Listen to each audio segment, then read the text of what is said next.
क्या लोकसभा चुनाव में हुआ है बड़ा घोटाला? क्या झारखंड सहित अन्य राज्यों में वोटों की गिनती के दौरान हुआ है लाखों का झोल? क्या चुनाव आयोग ने लोकतांत्रिक व्यवस्था के साथ खिलवाड़ किया है? इस तरह के सवाल तब उठने शुरू हो गए जब वोटों की गिनती को लेकर लोकतांत्रिक और चुनावी अधिकारों के लिए काम करने वाली संस्था एडीआर ने कुछ बड़े खुलासे किए। दरअसल बीते दिनों एसोसिएशन फॉर डेमोक्रेटिक रिफॉर्म्स के फाउंडर प्रोफेसर जगदीप छोकर ने एक प्रेस कॉन्फ्रेंस आयोजित कर दावा किया कि लोकसभा चुनाव 2024 के दौरान डाले गए वोटों और गिने गए वोटों में काफी अंतर देखने को मिला है। संस्था के मुताबिक ये अंतर कुल 538 सीटों पर पाई गई है।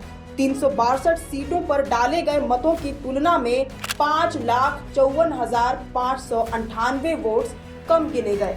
वहीं 176 लोकसभा सीटों पर डाले गए वोटों की तुलना में 35,093 वोट्स अधिक गिने गए। यानी कुल मिलाकर 5,89,691 वोटों का अंतर सामने आया है। रिपोर्ट में कहा गया है कि 2019 के चुनाव में भी कई सीटों पर विसंगतियां सामने आई थी। हालांकि तब 347 सीटों पर ही ऐसा हुआ था। इस बार अमरेली, अतिंगल, लक्षद्वीप, दादरा एंड नागर हवेली और दमन दीव को छोड़कर 538 सीटों पर नियम का उल्लंघन देखने को मिला है। इसमें झारखंड की 14 लोकसभा सीटें शामिल हैं। राज्य की 14 में से 12 सीटों पर कुल वोटों में से 26,342 वोट्स कम गिने गए।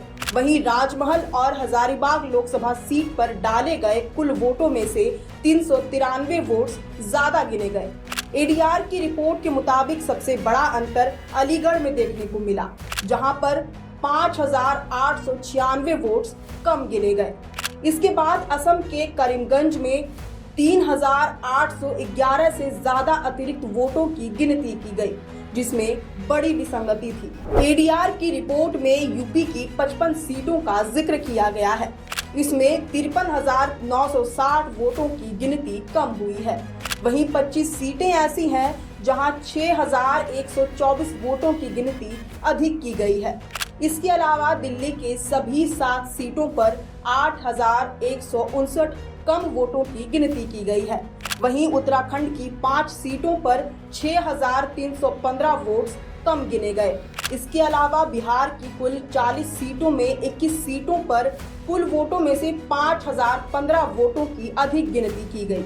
वहीं 19 सीटों पर कुल मतों से 9,924 कम वोटों की गिनती की गई। दिलचस्प बात यह है कि जिन मामलों में मतदान से ज्यादा वोट गिने गए, उनमें प्रत्येक निर्वाचन क्षेत्र में अंतर 1 से लेकर 3,811 वोटों के बीच था। हालांकि प्रत्येक मामले में जीत का अंतर उस अंतर से काफी ज्यादा था। जब मतदान से कम वोट गिने जाने की बात आती है तो प्रति सीट जीत का अंतर 1 से 16,791 के बीच था। इसका मतलब है कि नतीजों में कोई बदलाव नहीं हो सकता। हालांकि महत्वपूर्ण बात यह है कि 5 निर्वाचन क्षेत्रों में जीत के अंतर और न गिने गए वोटों के बीच का अंतर 1,300 से कम है। इनमें से 3 सीटें उत्तर प्रदेश, छत्तीसगढ़ और राजस्थान की है, जहां पर भाजपा को जीत मिली।